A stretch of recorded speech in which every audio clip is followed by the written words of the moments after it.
Kelley, my friend, I gotta tell you. And I just have to share this with our listeners because I just shared this with you. Here's to the gift of being intentional on who you surround yourself with. You came into my life by a beautiful mutual friend, Ebony Travis. And the first moment I saw your beautiful face on screen, I thought, I love this woman. Thank you for the way you show up in the world with such authenticity and heart. Have you always been like that? Um, yes, thank you, by the way. Yes, I've always been more of the cheerful one, the Mm. always have a smile on my face, and yeah, so that's just who I am. Here's to embracing it, right? Yes, yes. Always So looking for positive, the half glass full. Mm, I love that. Was your family like that growing up? Like, would you say your parents instilled that in you, or did you have to be intentional to create that? My parents are that exactly. Mm, They always look at the glass half full and look at the positive. And I really didn't grow up in a negative environment or talk about other people or bash other people. Like it was always very, very positive. So yeah, I definitely credit that to my parents for sure. I love that. There was a time in my life, as you're talking, Kelly, I was just flashing too. There was a time in my life when I was told a lot as a kid that I had a lot of energy, and I thought that it was a bad thing. And so I tried to make myself smaller to fit into the world.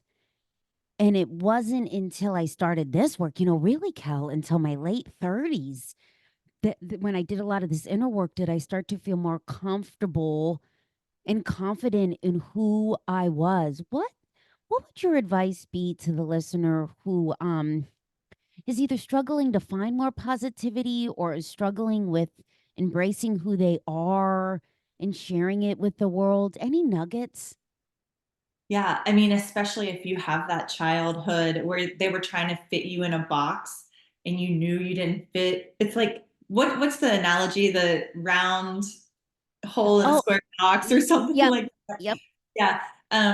You know, you just need to, and I'll be honest, my childhood, I did have some ebb and flows with trying to fit into that box. And um, now looking back, I really wish there was a lot of like my childhood that, with girls and middle school and high school and all of the things, if I was just who I was, I think it would have been a lot better. Um, Mm, but yeah, going back to that, it's just be who you are. And if they don't like it, they can keep walking. Like I'm to mm. the point now I'm 45 and I'm like, if you don't like who I am, it's okay. Cause the people I surround myself with, I really truly enjoy them. And I don't really need anybody negative around me at this point right now. Yeah. Yeah, I love that. Kel, you said something. So we had briefly spent some time together before this kitchen table conversation. And girl, in 30 minutes, you dropped so many nuggets on me. I've been dropping shit that you shared with me for weeks after our time together. And the first thing that you said to me, which I loved, you said, Meg, when we hit our 40s, we have so many more responsibilities that are never talked about. Hence why our stress levels hit an all-time high. You got your career, whether you're a mom, whether you're a wife, life, then you're taking care of your parents. Unpack that for us. Yeah. So, especially with who I work with now, women Mm. navigating their menopausal journey, my actual journey started in my early 30s. So, my journey started way earlier than a typical woman. And now, who I help are the women that are navigating something that I had gone through 15 years ago now. But yeah, it's so true because what we did in our 20s it worked, but we didn't have, we were figuring out our career at that point, but we didn't have the stress of the career quite yet because we were Mhm. new to the career field. So nobody put all the stress on you, right? And all the pressure to make the money or make the big sales or all the things. So you're navigating a whole new life. And, at that point, you're working out, you're eating right, you're seeing the results that you want. But then boom, 40 happens and some people have families, some people have ailing parents um, your career, people are knocking at your door, deadlines, or make more money, or get more sales, or, there's always that hustle. And there's also, I talk a lot about women and hormones, there's stress, fight or flight, where you're constantly like running the kids everywhere, running, making sure that you're doing well in your career, but then your parents, something happens to your parents, and you're helping out there, or maybe a sister, or maybe your brother, or even your own kids, and you're Mhm. constantly running. So you have all of this extra stress and you're always in a fight or flight mode. So the women who are going through, and when you're in menopause, this is a whole new transition for your body, whole new transition. So we need to kind of start taking a step back and reassessing what can we make changes on, and let's sit back and relax a little bit where we can, and Mhm. not be the superhero that you could have been in your 20s. I know that's been a big reflection of mine. I don't have to be the it person for everything. I can be the it person for what I'm choosing, and does it align with my path that I'm currently on, and I know my vision, I know my mission. So Ooh, girl, you are taking me to church right now. And you had when you had talked about the stress of life and the hormones and the always being on. I have to tell you, God, girl, that speaks to me. This feeling that so many of us have on a Friday or just at the end of any day where you are so exhausted that all you have the strength to do is, I guess the kids are calling it doom scrolling now, where you just, you scroll on the social feeds and it makes you feel even more like shit because of the anxiety. Kel, what's your recommendation on where we can, instead of doom scrolling because we're so exhausted, or instead of pouring the drink because we just want to numb, or instead of vegging out on the couch because we want to numb, how can we pick a healthier option that doesn't increase or accelerate this fight or flight or this anxiety? Any recommendation? yeah. Well, there's a lot of recommendations. One, I always say stop the scroll. I Mm, will tell you and the mental health, even my businesses ran on Instagram. So I 100% understand that we always need to be on it to gain clients and to help other women. The content I put out, I want that to help Susie Q, who's struggling, but at the same time, we don't need to sit there and scroll either, because mm, that's taking you down the rabbit hole, and depending on what you're scrolling, are you feeling good about yourself? Is this person inspiring you? I do a deep dive into my feed, and if it doesn't feel good, I get rid of it right away. And mm, it could be a friend, an old friend. Um, I don't, and that was it's not like they're making me feel like awful, but maybe a memory that came up with them that I'm like, I just don't want to feel that anymore, and mhm, I'm very quick to delete. And but that mindless pouring the glass of wine at the end of the night, or lounging on the couch, or just if we take a step back and look at what your day looks like, did you hop out of bed and start go, go, go? Or did you kind of ground yourself? Sip your coffee if that's what you want to sip. Maybe go outside, get the morning light. That is huge, especially in the mhm, morning. It's just grounding. I've been loving just sitting on my back patio and staring at trees with no phone. And maybe I'll see a couple birds, maybe I'll see the squirrels, but if I take that 20 minutes alone with no phone, no anything, then I just feel like I can conquer the entire day. And I have more energy at night because I've taken that space to myself that in the morning. But if we hop out of bed and it's like go, go, go, go, go, and that's all day long. Yeah. I was that same person, and that glass of wine at 4 o'clock is amazing. And it's like, this is just what I need. But really, you're making yourself not sleep at night, mhm. or having trouble sleeping. And then you're in this vicious cycle of the next day, you're waking up tired. So how could I do all of this? I'm exhausted right now. Well, we've got to find your foundations, and every specific woman has a different lifestyle, right? Like your schedule is different than mine, and all of these schedules are different. But what can you do to set your morning foundation? Could it be waking up 5 minutes earlier and just stretching, or 10 minutes earlier and stretch? Maybe it's an infrared sauna to kind of, just sweat out some toxins. Maybe it's just, like I said, morning sunlight, going for a walk, watching the birds, whatever. Yeah. Girl, you're on. I'll tell you what, you are on to something with that, because let me tell you, as you're talking, I just had this whole flash too. Last week, it was beautiful here in the Northeast. And my man said to me, Meg, 5 o'clock or 6 o'clock, I can't remember the time. That's not the point. But he said, I want you outside with me, screen free, and we're going to sit and feel the sun on our face. And let me tell you what, Cal, I was just telling this to him last night. Number one, not only did my work get done, number two, the gremlin and my anxiety decreased. And number three, I just had like this beautiful conversation with him and I slept better and I woke up more energized. So, girl, for any of you listeners who are like rolling your eyes and thinking this is hokey, try it because this shit works. It really does. It really does. My favorite is just that morning walk. It could be 5 minutes, 10 minutes, but the key is get the phone away from you. That phone is really what's sucking you dry. Mm. And I'm very, I have a 9-year-old son and I try and stay present. My husband, he gets home, he has a, busy life too. And we try so hard at 6 o'clock, our phones are gone. They're out of the picture so we can just embrace. And I will tell you if I'm scrolling, because I did catch myself over the weekend scrolling, mindless scrolling, but I do feel exhausted and your eyes hurt and you're just tired. So Hell, you had said something to me. Well, actually, let me ping this because let me put a pin in this because I want to, as we're talking about the screen, I think it's so important, especially for parents. Now, my friends from Cigna Cal had shared with me that 87% of our Gen Z women, so 11 to 26, are struggling with their mental health right now because of everything they're seeing on the social screens. And I get that as a 40-year-old woman. I still struggle with where do I fit into all of this? And am I enough? And is it enough?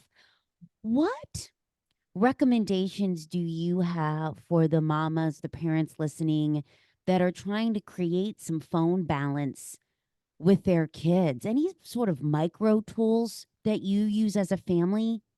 yeah. So do you mean more like for the kid or for us all as a family? I would say as a family, because As I a really think it's hard for the kids to family. adhere when you're not doing it yourself, right? Oh yeah, for sure. And my son will call me out in a heartbeat. Mom, you told me to put that iPad away and now look at you on your phone. I'm like, oh yeah. But Thanks. right, he got me, but at the same time, I'm like, but I'm working. So now I have to be intentional, like, okay, these are my work hours. And Mm. this, and if I do say, Connor, get off your iPad, I need another 30 minutes to check emails or messages, then, we're good at that. But it is hard. I actually have timers on my phone and every app has a timer. So you can log off at, my Instagram is an hour, which I never use because I don't like to scroll. But if I set that on there and I go over my hour, it'll lock me out unless I put a passcode in. And we all know our passcodes, but it's that intentional thing in my brain that I'm like, you know what? No, I don't need to log back in. I'm over my hour. I've done all the commenting and DMing and posting and engaging that I want for the day, And the kids have that too. They have app limits as well. So I'm a big fan of app limits. That's actually helped us. So Well, I love that because to your point, it's the awareness, right? I Sheryl Sandberg, now I'm going to jack it up, but Sheryl Sandberg had said this beautiful quote that I read the other week that has been like a heart tattoo. And it was something along the lines of, we can't change what we're not aware of, but once we are aware, we can't help but change. right. Yeah, I love that. Kel, you said something to me that was a church service moment, another church service moment during our time together a couple months ago. And it was about creating space to hear your body.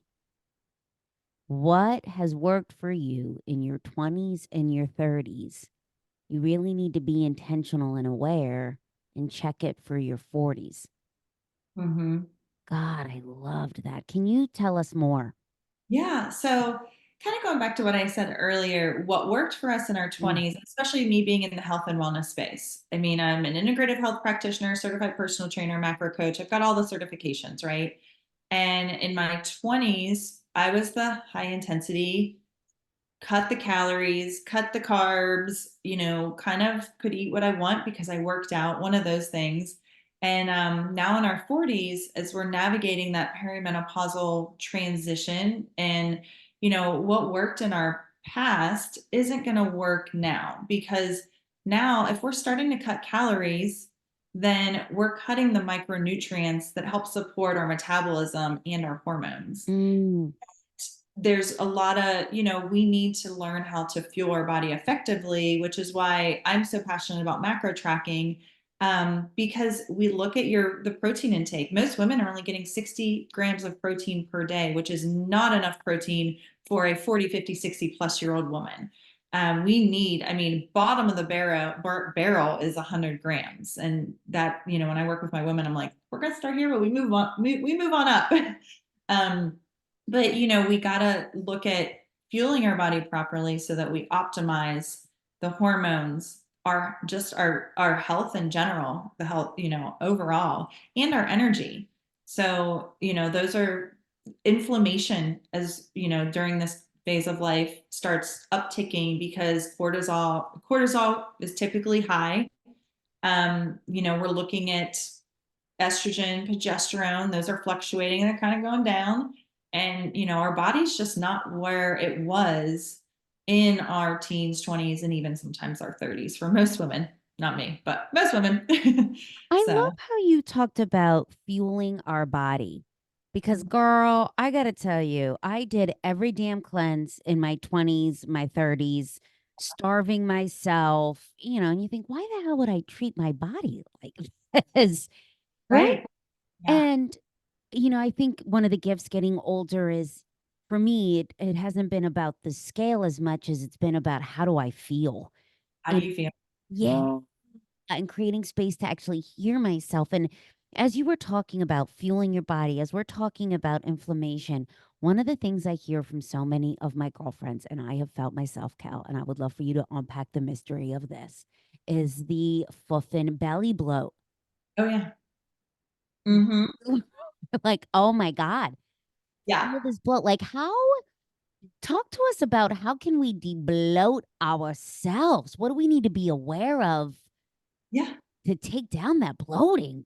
So that could be a lot of different things, especially if we're dealing with the gut. If it is bloating, we can be looking at poor detoxification.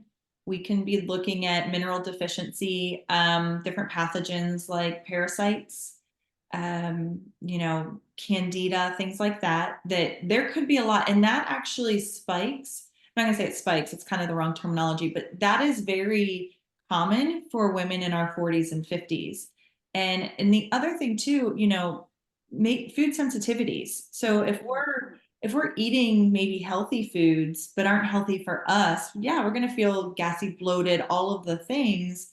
And that's where I work with a lot of clients that we rebound that, and because in the perimenopausal phase you can gain up to 15 plus pounds. So it's pretty common for every woman to experience that. And it's just looking at more of the root cause, not cutting calories, because this is the worst thing you can do for yourself right now.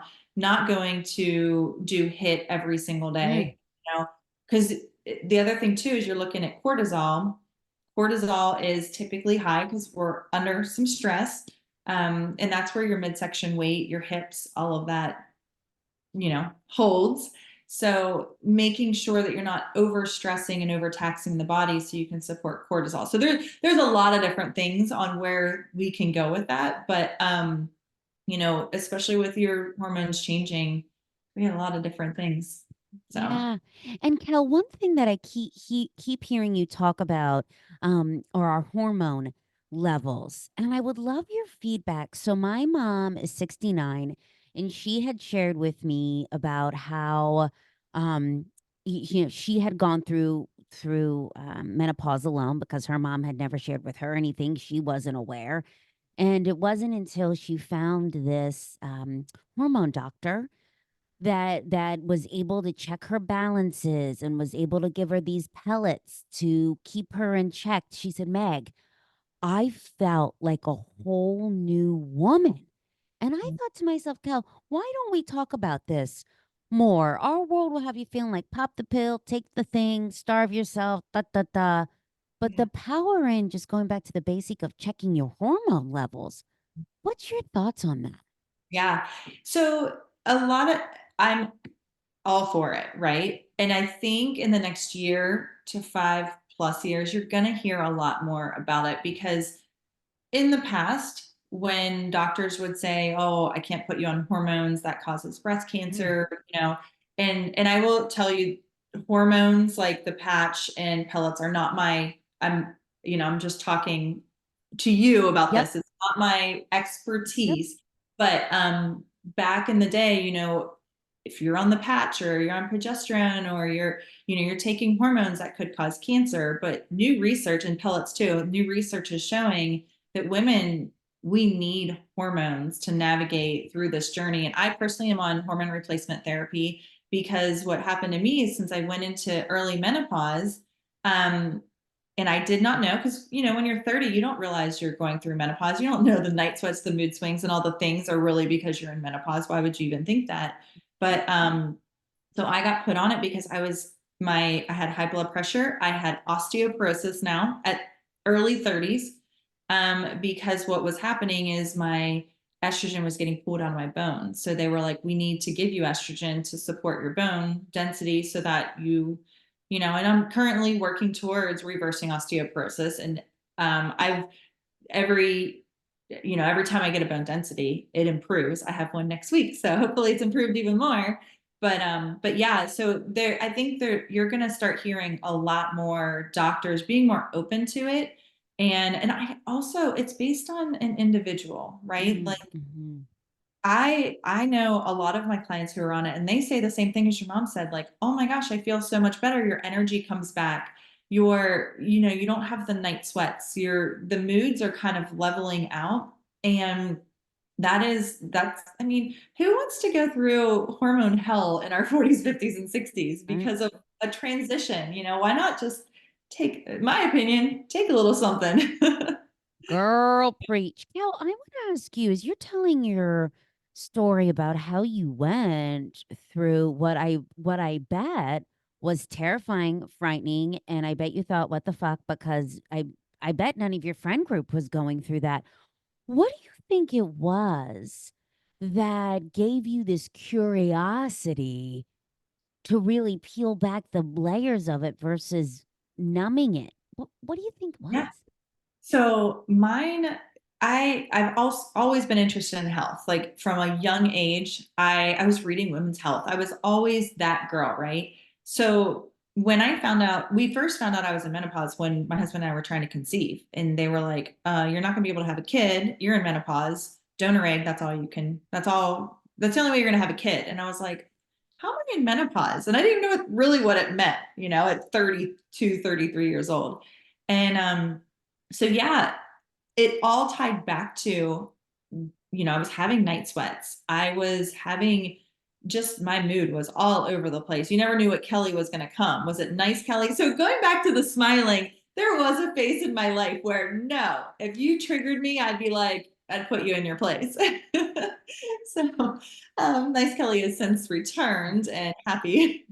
But so kind of one of those things where I got interested in what was going on with my body. Why? Like I Mm. wanted to know the why, the root cause, which is why I went through my integrative health certification and started learning the whys behind what was going on. And we've kind of tied it back to a couple different things.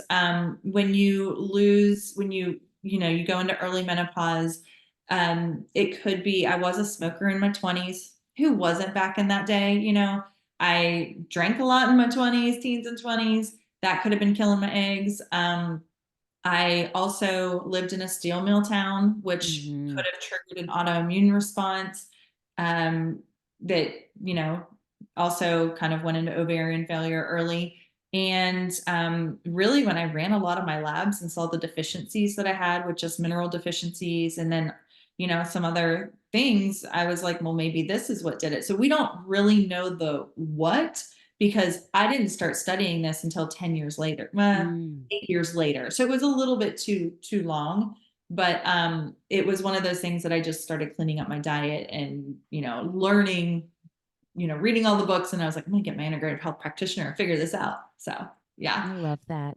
I love God. Isn't life beautiful like that? Sometimes you can't see it in the moment while you're going through what you're going through, and it can feel like a dark army crawl through the tunnel of the night. Mhm. But when you're able to look back and see, ah, I can see why all of that had to happen because it led me here. Yeah. My whole business is around that now. Mm, And you know what's funny? It didn't even click until about 6 months ago that I've built my entire business around my life story. I love that. I love So, that. but Um, it was one of those things that I was alone and I was going through it all. I mean, I had a doctor that literally I went into his office and I was like, my anxiety's through the roof, just don't feel right. And he's like, oh, here's an antidepressant. And I'm like, no, something's off. Like, I never went back to that doctor, but I ended up just was like, there's a functional doctor I'm going to see in Dallas, that's where I live. And she was like, no wonder you're on or he wanted to give you an antidepressant. Your hormones are out of control. They're off. So of course you're not sleeping at night, feeling crazy and a little, well, at that time I was a little bit depressed, but I was like, oh, that makes sense. And ever since, we rebounded and it took me a good 9 months to a year before my body finally lost the weight. I felt like myself again. All of the things I just felt like I wasn't living in somebody else's body. So, yeah, thank you for bringing that up because I feel that, listen, I love my dear friend Jeff Bezos and I love what that man created with the little Amazon. And yeah. I feel, Cal, that our world has you feeling now more than ever that if you don't have the body, if you don't have the job, if you don't have the money that's not in the box on your doorstep in 48 hours, then screw it. Yes. Yes. Yeah. And I agree with that. I mean, what's the slogan? Like, our bodies aren't Amazon Prime. And I Mm. really do think we are a quick fix mentality. And I even see that like just in my own clientele, just who follows me on Instagram. The minute I throw a detox in and say anything about 5 to 10 pounds weight loss, you would not believe what I get. And I'm like, oh, but have they done this? There's a whole list. Have they done all of that before they want this? Because these women shouldn't be craving this right now. They should be. Yeah. Yeah. So it is funny. I still run detoxes because I do believe that we need to detox our bodies, and it helps with just longevity altogether. But it is kind of funny when I throw those out there. People are like, "Oh, quick fix, let's do it." Yeah. Yeah. Kel, I want So to ask you because you had shared this as you were telling your story, and I love the fact that your story has now become your business, what yeah. you've gone through. You had said there is a difference between depression and curiosity. hmm Tell us about that, my friend. So I'll okay, in my mid 20s, I know what depression is. I felt it. I was there. I saw the dark side, all of the things.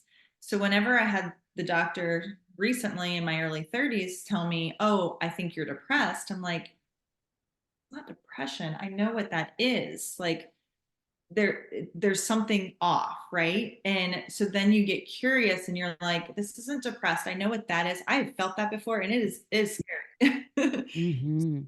Curiosity comes into like, yes, I know like that is a hard thing to go through, but now we just shift to a point where it's we just need to kind of embrace life a little bit and look at it like, is it really depression or is it, you know, curiosity? Like, am I just too much all over the place? So Back to awareness, right? What we were talking about earlier. yes, yes. Kel, But you have talked about several times, and I love this about what you're putting out on Instagram, which guys, you have to follow Kel. I'm going to link her handle in the show notes, Kelley_T_wellness. Post recipes, post these beautiful quick reels on what you can do. And Kel, I would love to ask you, as we talked about the Amazonian lifestyle that we're in now, and as women who, majority of women, um, do the cooking in their household, it's just the way that it is. Um, and there's just so much fast pacedness. What are some tips that you have so that we can be more intentional to make better food choices versus just grabbing something and slamming it down over the screen. Girl, I lived my life off string cheese and protein bars for 15 years because I was too busy to eat a meal. Oh yeah. And there's some women that are still doing that right now. I mean, when I take new clients on, they're like, "Oh, I'm pretty much eating protein bars all day." And I'm like, "Oh, okay. Let great, but not great." But yeah, so and I'm the number one cook too in my household. I get it. Find your quick meals. And I work very well with a structure. So like Mondays, steak fajitas. Guess what? That's every single Monday because I don't want to think about the meal plan every single weekend. My brain needs because and you're probably like this too. We're up and down. We got client calls, we got meetings, we got emails, and we're constantly back and forth with things. So if there's two things in my life that could be stable, it is going to be my morning routine and my meal plans. And I had a client say, "Well, steak fajitas every Monday, don't you get bored?" No, because sometimes I put rice in it, sometimes I put quinoa in it, sometimes I flavor it differently, sometimes I do broccoli instead of peppers. Like everything is interchangeable, but I know for sure that it goes back to foundations. Find your foundations and your pillars that work. And meal planning, I hate meal planning, but if I know what to do on my days, I do it. Like Monday, got my steak fajitas. Tuesday, I'm going to do chicken thighs or chicken breast with, two vegetables or maybe a vegetable and a broccoli, but I know it's always going to be a chicken. And Mm. then Wednesday's leftovers. I don't cook. Leave me alone. So, but that system helps. And then Thursday's always a turkey skillet, something simple. And that helps get through. And we have a whole week that I plan that. And the skillet meal on Thursday might be, ground beef, it might be ground turkey, but it's a turkey skillet of some sort with a bunch of vegetables. So if I have that foundation of like, this is just what I do, then there's no chaos because there's enough Mm. chaos in your life anyways. So Mhm. the simple things. And that kind of does go back to what we talked about earlier, like finding systems and finding stability with like what works with your life. And right now, a simple meal plan works with my life. Like, so And Cal, what I love about that is your permission slip to us, like it can change. You can change these systems that you have in your life as you change and evolve. Like you don't always have to keep doing the same shit because that's what you always did. exactly. And I love the simplicity of keeping the meal plan and being like, okay, I don't have this is one less thing I need to think about. Kel, do you have any? You do a beautiful job. And again, guys, I got to shout out Kel's Instagram because you do an amazing job posting recipes and quick things that you can do. Any sites or anything that you recommend our listeners to take a look at that can give quick, easy, healthy meals in conjunction to obviously following you online as well? Yeah, yeah. I like Clean Food Crush. She is a blogger that she is so simple. It's so easy. She's a great resource. Um, Eating Bird Food is another really good blogger that has a lot of quick and easy macro based recipes too, which, you know, you want to get your protein in. So those are two that I go to. I also, since I'm in the integrative space, I look at a lot of just Facebook groups for different Equalife. Their Facebook page has a lot of different recipes, so because they do a lot of detoxes. And when I feel like I just need a reset, but not a detox, like we had 3 parties this weekend, so today I'm kind of resetting. I didn't follow anything that I preached over the weekend. So it's like, okay, so I just picked a couple of different meals that are real simple and pretty easy. But yeah. So I have a what might be considered a stupid question that I maybe should have asked you a long time ago. But what is macro? Like when you talk about being a macro focused diet, what does that mean? So your macros are your proteins and your fats and your carbs. And your body needs all three of those. They equal calories. So everybody's heard of calorie counting. Mm-hmm. So, your proteins, your fats, and your carbs all equal calories. So instead of looking at calories, we're looking at the breakdown because different women respond to a different calorie, obviously calorie intake, but a different carb intake too. And especially as we age, insulin resistance kind of starts creeping in, which could be another result of your midsection weight. That's where we want to look at your carb level. Are you eating too many carbs for your activity level, your Mm. lifestyle goals, all the things? So I like to break down um, with my clients, like, what's your protein goal for the day? What's your carb goal? And what is your fat goal? And let's work towards that. And it's not for the day, it's for as long as we make it, you know. But we break it out in three parts. And then there's also the bonus, I'm not gonna say macro, but the bonus is fiber. As we age, we need more fiber in our diets. That helps with digestion. So everything I explained, we talked about earlier with bloating, Mhm. fiber is your answer. And a lot of women, they either over fiber themselves or under fiber. 25 grams is a great goal to get to. So you can use a simple tool like MyFitnessPal to just track your food a couple days and see where you're landing.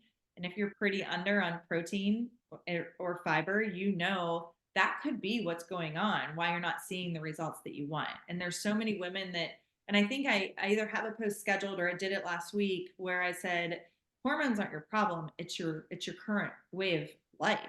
Like, you're Mm. not getting the protein in, you're not getting the fiber in. So what I do as a coach is I get everybody on a foundational nutrition program, and then during the 6 weeks we kind of look at, you were just underfueled. That's why Mm. you weren't having hormone issues. You're underfueled. You're not eating enough of, something. So we break it down that way. Oh, I And, love that. are we getting the water that we need? I know half the body weight, is what they say, but I live in Texas and we're sweating a lot now. So we need a lot more than that.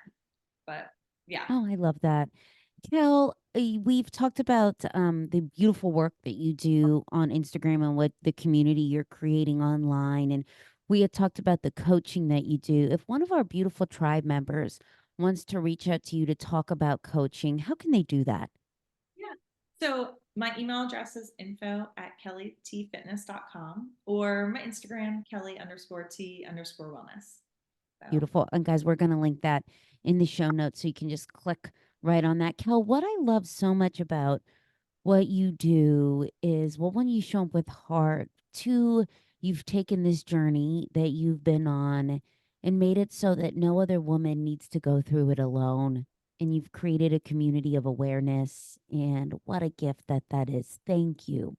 that's the problem with not, I shouldn't say the problem, but that is what's going on. A lot of women are scared. Well, for one, I don't know how many times a week I hear someone say, "Oh, it's just menopause." Not just menopause. We can figure this out. Like, everything's figure outable. Mm-hmm.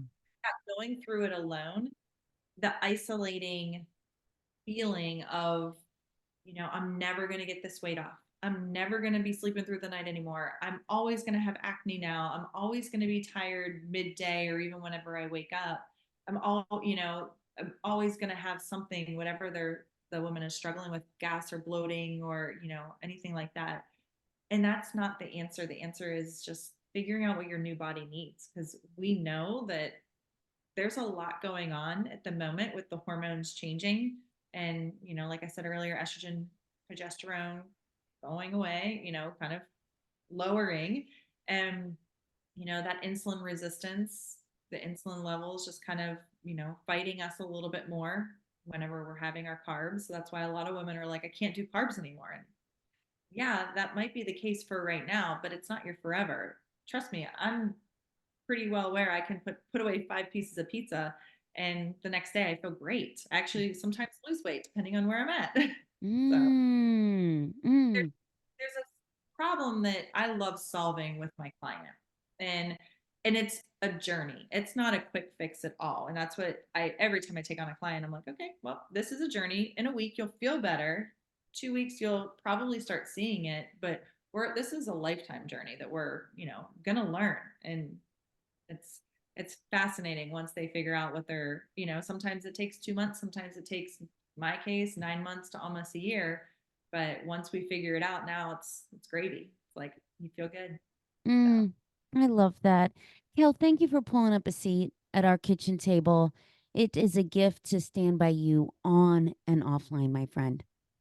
Thank you. Thanks for having me. This was great. So